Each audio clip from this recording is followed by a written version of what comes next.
My name is Eclipse. I'm an alpaca. Thanks for stopping by. Today's story is called There Is No Doubt About It by Hans Christian Andersen. There is no doubt about it. That was a terrible affair, said a hen, and in a quarter of the town, too, where it had not taken place.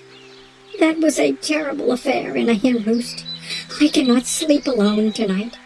It is a good thing that many of us sit on the roost together. And then she told a story that made the feathers on the other hens bristle up and the cock's comb fall. There was no doubt about it. But we will begin at the beginning, and that is to be found in a hen roost in another part of the town. The sun was setting, and the fowls were flying onto their roost. One hen with white feathers and short legs used to lay her eggs according to the regulations, and was, as a hen, respectable in every way. As she was flying upon the roost, she plucked herself with her beak, and a little feather came out. "There it goes," she said. "The more I pluck, the more beautiful do I get." She said this merrily, for she was the best of the hens, and moreover, as has been said, very respectable. With that, she went to sleep. It was dark all around, and hen sat close to hen, but the one who sat nearest to her merry neighbor did not sleep. She had heard and yet not heard, as we are often obliged to do in this world, in order to live at peace. But she could not keep it from her neighbor on the other side any longer. "Did you hear what was said? I mention no names, but there is a hen here who intends to pluck herself in order to look well. If I were a cock, I should despise her." Just over the fowls sat the owl, with Father Owl and the little owls. The family had sharp ears, and they all heard every word that their neighbor had said. They rolled their eyes, and Mother Owl, beating her wings, said, "Don't listen to her. But I suppose you heard what was said?" "I heard it with my own ears, and one has to hear a great deal before they fall off. There is one among the fowls who has so far forgotten what is becoming to a hen that she plucks out all her feathers and lets the cock see it." "Prenez garde aux enfants," said Father Owl. "Children should not hear such things." "But I must tell our neighbor Owl about it. She is such an estimable owl to talk to." And with that, she flew away.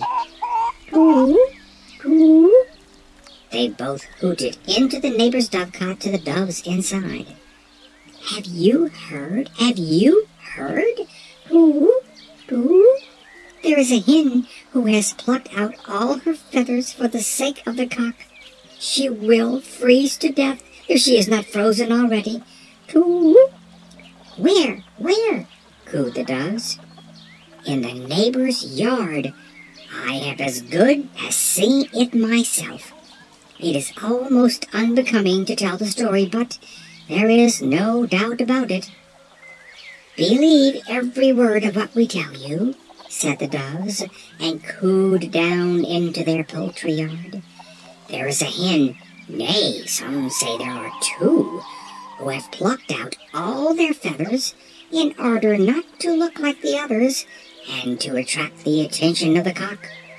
It is a dangerous game, for one can easily catch cold and die from fever, and both of these are dead already." "Wake up! Wake up!" crowed the cock, and flew upon his board. Sleep was still in his eyes, but yet he crowed out, "3 hens have died of their unfortunate love for a cock. They had plucked out all their feathers. It is a horrible story. I will not keep it to myself, but let it go farther." "Let it go farther!" shrieked the bats, and the hens clucked and the cocks crowed. "Let it go farther! Let it go farther!" In this way the story traveled from poultry yard to poultry yard, and at last came back to the place from which it had really started. 5 hens, it now ran, have plucked out all their feathers to show which of them had grown leanest for love of the cock. And then they all pecked at each other till the blood ran down and they fell down dead, to the derision and shame of their family, and to the great loss of their owner. The hen, who had lost the loose little feather, naturally did not recognize her own story, and being a respectable hen, said, "I despise those fowls, but there are more of that kind. Such things ought not to be concealed, and I will do my best to get the story into the papers, so that it becomes known throughout the land. The hens have richly deserved it, and their families too." It got into the papers. It was printed, and there is no doubt about it. One little feather may easily grow into 5 hens.